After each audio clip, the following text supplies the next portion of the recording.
다음으로는 AI연구원의 고하수 기획부원장님께서 인공지능 정책과 미래에 대해서 발표하겠습니다. 고하수 부원장은 법학전문대학원 교수로서 인공지능 법학회 회장을 맡고 있으며 인공지능 관련 법과 규제, 윤리에 대한 국내 학술 논의를 이끌어가고 있습니다. 여러분 박수 부탁드리겠습니다.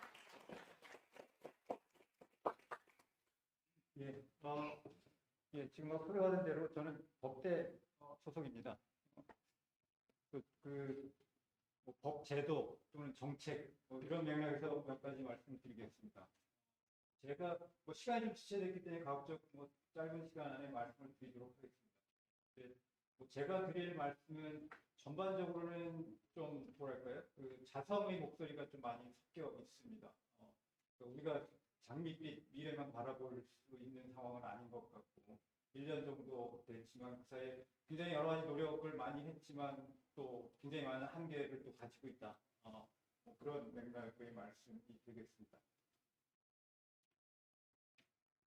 별 두서 없이 여러 가지 말씀을 좀 드리려고 하고요. 제가 이제 AI 정책 맥락에서 학교 안에서 연구되고 있는 것들을 좀 추려보다가 그게 이렇게 세계적으로 모여 있질 않고 그래서 결국은 제가 또는 제 주변 분들이 한 거 위주로 설명을 드리도록 하겠습니다. 다른 분들이 하신 거를 제가 잘못 전달할 수도 있고 어떤 문건을 소개하고 어떤 문건을 소개 안 하고 그러면 오히려 또 오해가 생길 수도 있어서 저 사람 자기 것만 하네 그렇게 받아들이지 않으시면 좋겠고요. 서두에 이제 외국 얘기서부터 시작을 하겠습니다. 이게 지난 최근에 MIT에서 나온 보고서입니다. 오른쪽에 보고서가 있고요. 웹사이트 따로 있습니다. 제목 보시다시피 The Work of the Future. 미래의 일은 어떻게 될 거냐, 노동시장이 어떻게 변할 거냐, 사회가 어떻게 변할 거냐. 이거에 대해서 MIT가 10년 동안 연구를 해서 저런 보고서를 냈습니다. 우리는 여론이나 여러 군데에서 앞으로 노동시장이 바뀔 거라는 얘기는 수도 없이 하지만 이런 식의 100페이지 이상 되는 보고서 저는 본 적이 없는 것 같아요. 저는 서울대학교 이런 거를 해야 되지 않을까라는 생각을 개인적으로 하고 있습니다. 또는 이건 스탠포드인데요. 스탠포드는 이미 2016년 4년 전에 AI 100라고 보고서를 냈습니다. 그리고 그거에 후속 보고서를 내는 작업을 하고 있고 저는 이 보고서를 며칠 봤습니다. 이제 이런 걸 당연히 저희가 해야 된다고 생각을 하고 있습니다. 앞에서 이제 AI 윤리에 관해서 언급이 조금 된 적이 있는데요. 제가 윤리에 관해서 들여다 보면 그 중에 하나가 이제 이거는 독일에 있는 NGO인데요. 여기서 리파지터리 역할을 합니다. 이 사이트에 가면 이 NGO가 구한 AI 윤리 원칙 같은 것들을 이제 문서들을 모아놨는데 올 봄에 여기 모아놓은 게 160개 됩니다. 이 사람들이 파악하지 못하고 있는 걸 고려하면 아마 전 세계에 지금 시점에 한 300개는 될 것 같아요. 이것도 리파지터리도 국내에 따로 저는 본 적이 없고요. 제가 이제 하버드에서는 그 중에 일부를 추려서 이렇게 인포그래픽스 만들고 보고서 만드는 작업을 했었습니다. 그래서 저희도 이제 제 주변 팀을 만들어서 이렇게 한 30개 정도 이제 외국의 중요한 거 플러스 국내 아시아권 쪽을 조금 더 집중을 해서 이렇게 분석하는 작업을 해오고 있습니다. 그래서 이제 그 중에 어떤 개념 또는 어떤 키워드들이 이제 중요하게 강조가 되는가 이런 작업을 하고 있고요. 이제 국내 상황을 보면 사실은 이미 2007년에 인공지능 로봇에 관한 헌장 초안이 만들어진 적이 있습니다. 2007년이라고 하면 지금 AI 논의 맥락에서는 정말 오래전이지만 저기 그냥 우리 했다, 과거에 했다 거기서 멈춘 그 이후에 뭘 했는데라고 하면 약간 애매해지기 시작을 하고요. 2018년, 19년 지난주에 과기부에서 또 국가 인공지능 윤리 초안이 마련이 돼서 발표가 됐습니다. 또 우리나라 기업 중에 카카오 또는 삼성 그리고 그 이외에 몇몇 기업들에서 지금 회사 내부 작업을 하고 있는 중이고요. 이런 맥락에서 당연히 이제 서울대학교가 이렇게 사회적인 분석도 하고 메시지 던지는 역할을 해야 되지 않을까 그런 생각을 합니다. 슬라이드에 있는 건 이제 정부에서 이제 어떤 식의 작업을 하고 있는지 보여주고 있는 거고 인공지능 윤리라고 할 때는 굉장히 추상적인 반 페이지짜리 수준의 윤리에서부터요. IT 리포트 예, 그래서 뭐 저런 식으로 정리하는 작업을 하고 있는 중이고요. 또 이제 많은 분들이 인공지능 시대에는 사회가 어떻게 변하고 경제가 어떻게 변할 것인가, 이런 질문들을 하십니다. 그래서 그 인류가 이렇게 장기적으로 경제 성장을 뭐 아주 장기적으로 보면 한 대략 2% 수준으로 이렇게 장기적인 추세를 생각을 해볼 수 있는데, 인공지능이 일반화되면 그게 더 우상향하는 게 더 가파르질 거냐, 아니면 어느 시점에선가는 이제 장기적인 침체 방향으로 갈 거냐, 이런 게 굉장히 커다란 화두가 되고요. 또 그 상황에서 노동시장은 어떻게 될 거냐, 뭐 로봇가 인간을 다 대체하는 방향으로 갈 거냐, 뭐 이런 게 아까 서두에 보여드린 MIT에서 몇 년을 두고 고민을 했던 것이고요. 그래서 뭐 이런 작업을 하고, 또 직업별로는 어떤 식의 영향을 미칠 것이고, 그래서 그 어떻게 대비를 할 것이냐. MIT 보고서의 경우에는 그렇게 과거에 1차 산업혁명이 생겼던 그런 시절처럼 아주 급격한 변동은 일어나지 않을 것으로 전망을 하고 있습니다. 그럼 우리나라에도 비슷한 식의 상황을 전망을 해도 되는 것이냐. 그 MIT의 전망이 유니버설한 거냐, 또는 미국을 전제로 전망한 것이 우리나라에도 유효한 것이냐. 너무 당연한 중요한 질문인 것이죠. 그래서 한국적인 맥락을 어떤 식으로 고려할 것이냐 하는 게 뭐 당연히 이제 핵심적인 질문이고요. 아까 우리 원장님이 GPT-3 말씀을 하셨는데, 예컨대 GPT-3를 그럼 한글로 GPT-3를 우리도 개발을 할 거냐? 아니면은 한다면 어떤 식으로 할 거냐? 아니면 버트 모델은 어떤 식으로 한글 맥락에서 이용할 것이냐? 그런 게 너무 당연히 중요한 질문이 되는 거겠죠. 뭐 그렇고요. 뭐 이제 예컨대 개별 산업으로 가면요. 금융시장에서도 변화가 많이 일어나고 있습니다. 그중에 한 가지 예만 들면, 이제 그 채팅 서비스를, 이제 지금은 흔히 은행 사이트에 가면 아주 단순한 Q&A들을 합니다. 정부 사이트에도 가면 채팅 서비스 제공을 하는데, 이제 당연히 고도화가 이제 이루어져야 되는데, 정부 예산의 경우는 이제 후속 그 고도화가 잘 안 이루어지는 경우가 많고요. 근데 금융 영역의 경우는 당연히 이제 NLP 기술이 이제 같이 접목이 되겠죠. 그렇게 해서 금융 영역에서 바라보는 채팅 서비스는 그냥 단순한 Q&A 질문 한두 차례 오가는 수준이 아니라, 그로부터 고객에 대한 이제 심도 있는 파악을 한 다음에 장기적으로는 고객한테 상품 권유를 하고, 고객한테 맞는, 그리고 실제 트랜잭션을 이제 채팅 서비스를 통해서 제공하는 이제 그런 식의 그림을 이제 그리고 있습니다. 그러면 그런 상황은 당연히 기술이 전제가 되지만, 동시에 법적인 또는 그 상황에서 conflict of interest 같은 건 생기지 않나? 소비자 보호는 어떻게 봐야 되지? 그런 여러 가지 질문들이 이제 같이 나타납니다.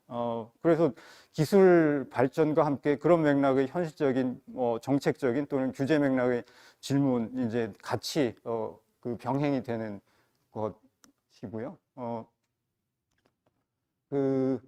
그래서 금융 영역에서는 이런 다양한 어떤 정책적인 과제들이 이제 있습니다. 그래서 기술과 함께 이런 정책적인 과제들이 그 같이 해결되지 않으면 실제 시장에서는 이걸 해도 되나, 뭐 상용화를 해도 되나, 그런 고민들이 이제 계속 나타나고 계속 주저주저 할 가능성이 있는 거죠.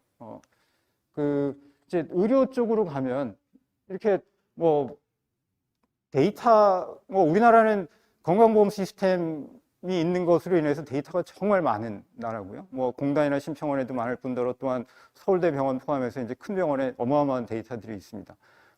이제 크게 보면 환자로부터 데이터가 생성이 되고, 의료기관에 이제 데이터가 축적이 되고, 의료기관에 큰 병원도 있고 작은 병원도 있고 공단, 심평원 등등등 있죠. 그리고 그로부터 이제 뭐 세컨더리 유지를 하고요, 연구를 하고 뭐 신약 개발을 하고 뭐 그런 여러 용도로 쓰게 되는데, 이제 그럼 이 데이터를 어떤 식으로 수집을 하고 이용을 할 거냐.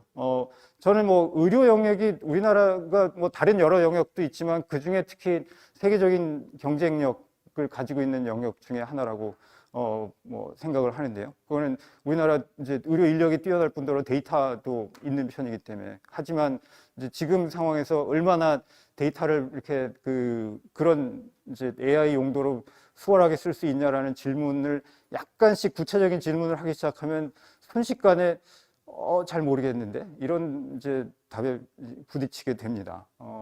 근데 이제 의료 쪽에서는 지금은 왼쪽 그림인데요. 그러니까 뭐랄까요? 그 원 사이즈 피트 올이라고 이제 헤딩이 되어 있는 것 같이 이렇게 굉장히 넓게 유형화를 해서 진단을 하고 처치를 하는 방식이라면 앞으로의 이제 그 의료는 프레시즌 메디슨이라고 하는 거는 1대1 맞춤형 의료로 가는 거죠. 뭐 그중에 그게 되는 아주 중요한 전제는 데이터인 거고요. 뭐 여기 그림에는 이제 DNA 데이터 해놨지만 DNA 포함해서 생체 정보 등등등이 있는데 예컨대 DNA 정보를 어떤 식으로 그 이제 시퀀싱을 할 거고 시퀀싱 하는 맥락에서 프라이버시는 어떻게 고려할 거고 비식별을 어떻게 할 건지 이런 식의 질문으로 하면 지금 거의 뭐 그냥 노답입니다. 그래서 이제 그런 거는 기법과 또는 이제 정책적인 판단과 이런 게 같이 병행이 돼야 되는 거죠, 당연히. 그래서 뭐 그런 맥락의 이제 이슈들이 있고요. 뭐 제가 이제 법대에서 보기 때문에 뭐 가끔 받는 질문 중에 하나가 앞으로의 시대는 인공지능 판사가 인간 판사를 대신하지 않겠냐. 뭐 이런 질문 많이 받는데 적어도 지금 보이는 기술을 전제로 하면 뭐 전혀 불가능한 내지는 아주 단편적인 그러니까 오히려 질문이 조금 잘못됐다. 우리가 흔히 상정하는 인공지능 판사 어떤 고도의 판단력을 가진 판사가 아니라 실제 인간 판사가 하는 일 중에 몇몇 가지 일들을 보조해주는 그런 역할로서의 판사는 있을 수 있다. 하지만 예컨대 고등법원, 대법원에서 몇십 년 경력을 가진 판사님들이 판단하는 것을 인공지능이 대신하는 거는 뭐 있을 수 없는 적어도 현재의 기술로는 이제 근데 아무튼 그 사법부 맥락이라고 하면 거기에서의 기술의 전제는 NLP입니다. 근데 이제 NLP 기술이 사법부로 가면 어떤 식으로 응용이 되냐 또는 법원이 가지고 있는 판결문이라고 하는 거를 어떤 식으로 뭐 프레딕션 모델을 만들 거냐 뭐 이런 식의 질문들이 당연히 나오는 거죠. 그래서 그런 뭐 고민을 하고 있고요. 그리고 그로부터 리갈텍이라고 부르는 그런 산업 영역이 어떻게 만들어질 것이냐. 이제 리갈텍 얘기를 하면 예컨대 현업에 있는 변호사협회나 이런 분들은 되게 부정적인 반응을 보이는 분들이 많습니다. 그럼 이제 순식간에 어떤 이해 상충 문제 아니면 이해 조정의 문제 이런 이슈들이 나타나고요. 그런 여러 영역이 새로운 기술이 나타나면 그런 이제 그 기존에 익숙한 분들하고 새로운 기술을 도입하고 싶어하는 이제 그런 그룹 사이에 어떤 텐션이 있는데 그런 텐션을 어떻게 조정해 갈 거냐 그런 이슈들이 이제 계속 나오게 됩니다. 이제 알고리즘에 관해서는 뭐 여러 가지 얘기들이 있고요. 우리나라 사회적으로는 이제 뭐 추천 알고리즘, 랭킹 알고리즘 뭐 이런 거에 관해서 이제 사회적인 이슈가 많이 되죠. 뉴스에 관해서 또는 전자상거래 업체에서 상품 추천하는 맥락. 그래서 알고리즘을 공개해야 되는 거 아니야? 뭐 경우에 따라서는 아예 데이터를 공개해야 되는 거 아니야? 뭐 이런 식의 얘기들이 나오는데요. 이걸 어떻게 바라볼 것이냐? 이런 질문들이 계속 제기가 됩니다. 그리고 그와 함께 이제 알고리즘의 페어니스, 뭐 디스크리미네이션 이런 관련된 이슈들이 나오고요. 또는 사회가 감시 사회로 가는 것이 아니냐. 이제 그런 사회적인 커다란 화두들이 이제 계속 제기가 됩니다. 그래서 알고리즘의 페어니스 같은 거는 뉴욕 컨퍼런스에 가면 이제 몇 년 전부터 튜토리얼도 하고 세션이 몇 개씩 나타나고 있는 중이죠. 그래서 이거는 뭐 단순히 윤리나 법이나 사회과학 영역의 문제가 아니라 이제 컴퓨터과학을 하는 분들한테도 굉장히 커다란 이제 관심 영역으로 부각이 되고 있고요. 그래서 그런 맥락의 뭐 연구들을 뭐 하고 있고요. 이제 지금 머신러닝은 다 결국 데이터로 하는 거기 때문에 뭐 데이터가 중요하다는 얘기는 뭐 별도로 드리지 않아도 될 것 같고요. 이제 데이터 3법이 올해 통과돼서 8월부터 시행하고 있고요. 거기에 담긴 중요한 변화 중에 하나는 가명 정보라고 하는 이제 유형의 데이터가 새로운 카테고리가 포함된 건데 가명 정보가 있다라고 해서 뭐 얼마나 많이 변화가 나타나냐 이런 거에 관한 또 약간 이렇게 성과가 금방 보이지 않는 뭐 그런 얘기들이 많이 나옵니다. 그래서 지난주에 또 뭐 뉴스 팔로우업 하시는 분들 아시겠습니다만 데이터 기본법이라고 하는 법안이 발의가 됐습니다. 그러면 이제 그런 쭉 시리즈로 법이 이렇게 계속 발의가 되고 뭐 매년 국회 회기에 가면 데이터에 관한 개정안들이 계속 나옵니다. 이제 그런 걸 어떻게 이제 바라볼 것이냐. 뭐 그런 맥락의 이제 질문을 해볼 수가 있고요. 그리고 그 데이터라고 하는 게 사실은 아주 구체적인 맥락 또는 개별 영역에 따라 뭐 그 상당한 차이들이 있습니다. 즉 그런 거에 관해서 보고 있고요. 또 이제 비식별을 어떤 식으로 하냐, 디퍼런셜 프라이버시라든가 페더레이티드 러닝이라든가 우리 천정희 교수님 하시는 동영 암호라든가 뭐 이런 것들이 이 맥락에서 어떤 이제 의미를 가지는지, 또 데이터를 둘러싼 플로우나 거래 이런 것들이 이루어질 수 있겠나, 이루어진다라고 하면 그걸 어떻게 제도 디자인을 해볼 수 있겠나, 뭐 그런 이슈들이 있고요. 그래서 이런 작업을 하고 있고, 이제 거의 정리인데요. 뭐 제가 몇 가지 예시를 했지만 그 이외에 정말 무궁무진한 이슈들이 있습니다. 그리고 뭐 사실은 큰 화두를 던지듯이 얘기했지만 실무적으로 뭐 굉장히 복잡한 이슈들이 순식간에 나타나고요. 모빌리티에 관해서 얘기를 하기 시작하면 이제 사회적인 갈등도 금방 나타나고요. 예컨대 타다 서비스를 둘러싼 뭐 그런 거, 또는 자율주행차 얘기를 시작을 하면 순식간에 지도 서비스, HD 맵을 어떻게 만들 것이냐. 그럼 우리나라 그거 관련된 법이 있습니다. 근데 몇 년 전에 구글 맵 관련된 사회적인 논란이 있었고요. 뭐 그러면 지금 자율주행차가 달려면 이제 HD 맵이 있어야 되는데 그걸 어떻게 해야 되지? 뭐 그런 식의 질문이 곧바로 쏟아져 나오고요. 뭐 스마트 시티 이런 것도 다 이제 그런 맥락에서 이제 제도적인 어떤 그 어려움 이런 것들이 많이 있고요. 이제 서울대학교는 결국은 연구하는 것이 교육을 하는 것이기 때문에 이제 그 연구와 교육 맥락에서 생각을 이제 정리하면서 하고자 하는데요. 요 슬라이드가 보여주는 거는 그 올 초였던 것 같은데 이제 그 뉴립스 컨퍼런스에 발표된 논문들을 가지고요. 거꾸로 역추적을 한 겁니다. 그래서 뉴립스에 발표된 논문의 저자들이 발표 시점, 그리고 대학원 시점, 그리고 학부 졸업한 시점에 어디에 있었나, 그걸 나라별로 구분을 해서 이제 살펴본 건데요. 이제 일종의 역추적을 해서 맨 오른쪽에 보시면 이 사람들이 학부를 어디를 다녔는지 국가가 쭉 있는데, 국가가 좀 여러 나라들이 그래도 상대적으로 있죠. 그 중에 우리나라 사우스 코리아가 있습니다. 근데 사우스 코리아가 맨 왼쪽에 학부 수준에 있는데 그 오른쪽에 대학원으로 가면서 사라집니다. 무슨 얘기냐면, 예를 들면 서울대학교라든가 서울에서 뭐 우리나라에서 학부를 한 다음에 외국으로 유학을 가고, 그 다음에 학위 마친 다음에 외국에 자리 잡는, 그리고 뉴욕시에 논문을 내는 이런 사람들이 어느 정도 있다는 얘기죠. 적어도 학부 기준으로는 저렇게 따로 한 10개 정도 나라에 우리나라가 포함될 만큼 뭐 한 2, 3% 정도 될 것 같은데, 대학원으로 가면서 이제 그게 사라지고, 뭐 좋게 말하면 외국에 가서 국위 선양을 하는 걸로 볼 수 있지만, 이제 부정적으로 보면 이런 훌륭한 좋은 인재들을 우리나라가 결국은 흡수를 못하고 있는 것이다, 뭐 이렇게 볼 수도 있고요. 그러면 우리가 어떤 생각을 가지고 교육을 할 거고 연구를 할 거냐.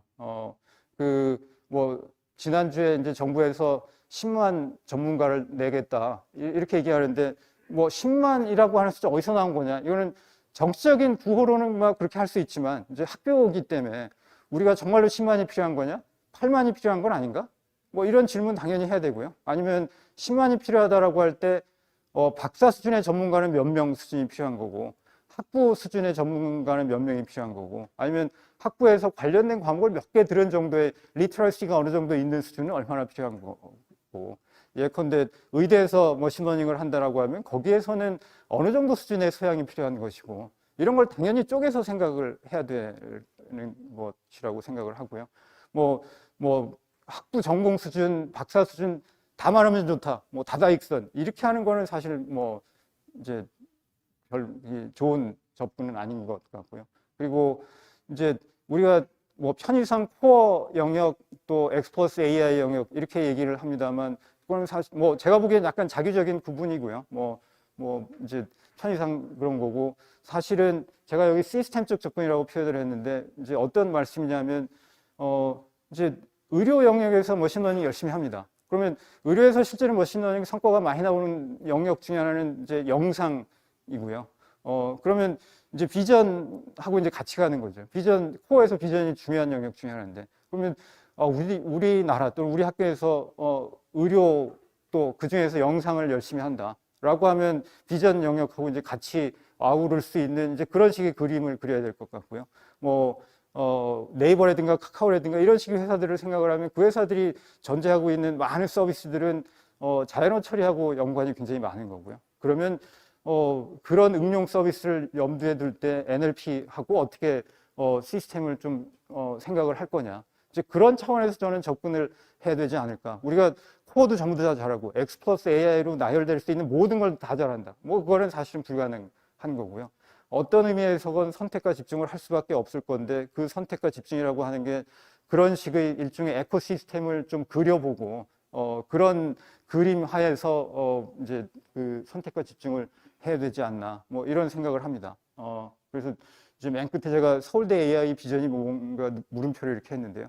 우리는 이제 AI for all이라고 캐치프레이즈를 만들긴 했는데요. 사실은 거기서 all이 뭔지 아무도 모릅니다. 뭐 일부러 남겨놓은 것일 수도 있는데요. 그러니까 뭐 코드하고 X 플러스 AI도 한다라는 뜻일 수도 있고 아니면은 이제 사회에서 포용적으로 한다라는 좀 소외된 또는 소외될 수도 있는 층을 우리가 아우른다라는 뜻일 수도 있고 뭐 다양하게 해석될 수 있을 것 같습니다. 그러면 그 어떤 식으로 다양하게 해석될 수 있는지 이런 거를 조금 더 그림을 이제 뭐 그려가야 될 것 같고 지난 1년 동안 뭐 그냥 처음 만들어지면서 약간 어떻게 보면 일단 비행기가 날아가고 있는데 날아가고 있는 중에 부품을 계속 바꿔가는 식의 정신없는 한 해였는데요. 이제 앞으로는 어쨌거나 날아가고 시작을 한 상황에서 조금 더 이렇게 제대로 된 비행기를 만들어가는 그런 과정으로 이제 가야 되지 않을까. 뭐 스스로는 그렇게 생각을 하고 있습니다. 예, 제 얘기 약간 급하게 말씀드렸는데 여기서 마치도록 하겠습니다.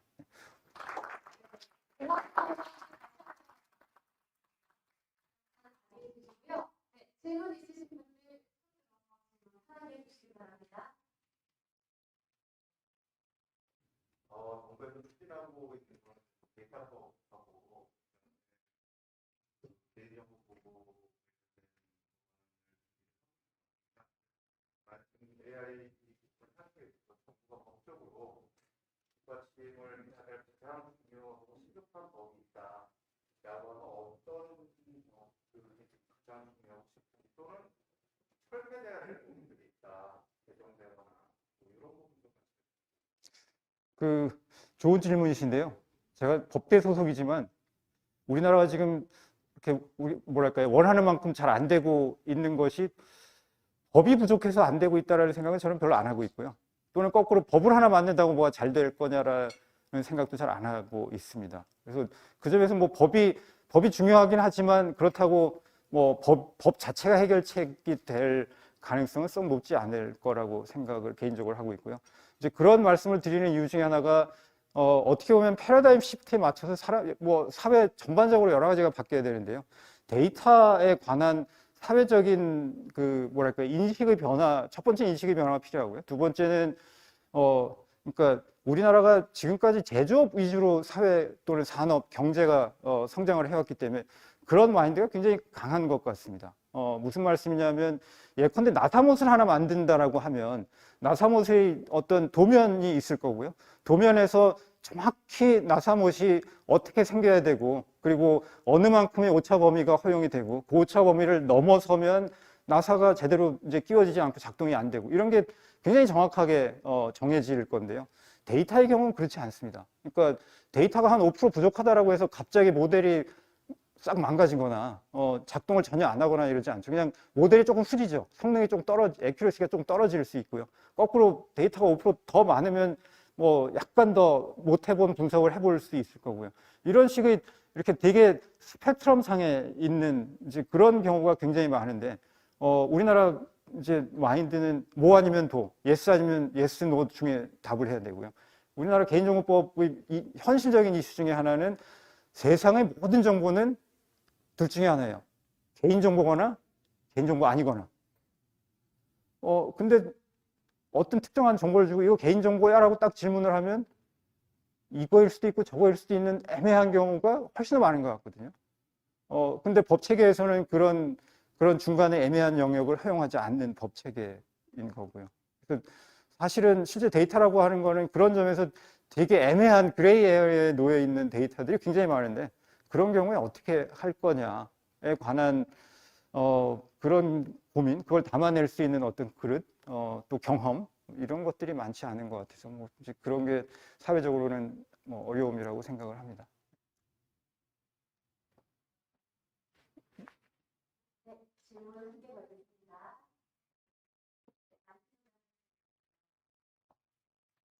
이거는 질문이 아닌데, 법 체계에서 어떤 법 접근이 안 돼요. AI 기본법도 만들고, AI 기본법에 대한 얘기는 아니다. 아까 윤리에 관한 것도 여러 가지 논의가 있고, 연결시키는 것이 굉장히 필요한데, 아마 서울대 같은 데서 이런 거에 같이 두면은 상당한 부분을 빠른 시간 내에 할 수 있지 않을까 이런 생각을 해요. 뭐 저는 전적으로 공감을 하고요. 되게 좋은 지적을 해주셨는데 AI 윤리라고 하는 말이 사실은 윤리라는 단어가 주는 약간 미스리딩한 측면이 있습니다. 그러니까 윤리라는 말은 도덕의 뭐 그 어떤 동전의 뒷면 같은 식으로 이해하는 분들이 많아서 근데 AI 윤리는 사실은 내용을 조금 디테일을 보면 우리가 일반적으로 익숙한 윤리하고 굉장히 많이 다르고요.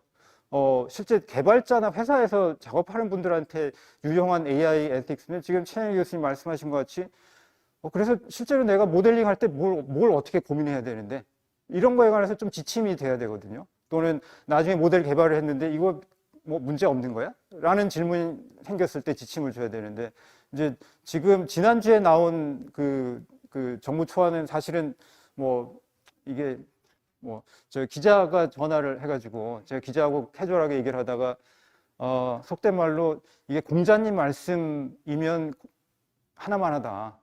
근데 기자가 제가 보기엔 공자님 말씀인데요? 라고 뭐 그렇게 반응을 하더라고요. 그래서 저는 뭐 노코멘트라고 답을 했는데요.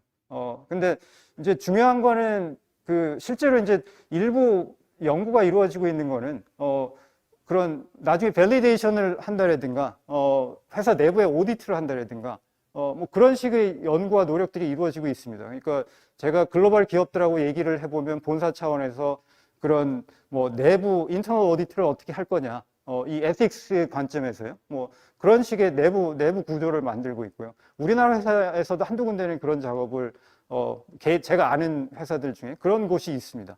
그래서 이제 회사에서 상품을 개발하고 출시하는 그 중간 어딘가에 그런 식의 내부 오디트를 하고 그 오디트를 어떤 식으로 그러면 그 스킴을 짜고 예를 들면 페어니스나 이런 개념을 거기에 어떻게 녹여들어서 이제 평가할 거냐. 이제 사실은 선도 기업들은 그런 고민을 하고 있고요. 그건 당연히 이제 규범적인 문제와 실제 공학적인 접근이 같이 맞물려야 되는 그런 굉장히 중요한 영역이고요. 그리고 특히나 이제 서울대같이 이렇게 온갖 영역에 이제 최고 수준의 선생님들이 있는 학교에서 너무 잘할 수 있는 그런 영역이라고 생각을 합니다. 네.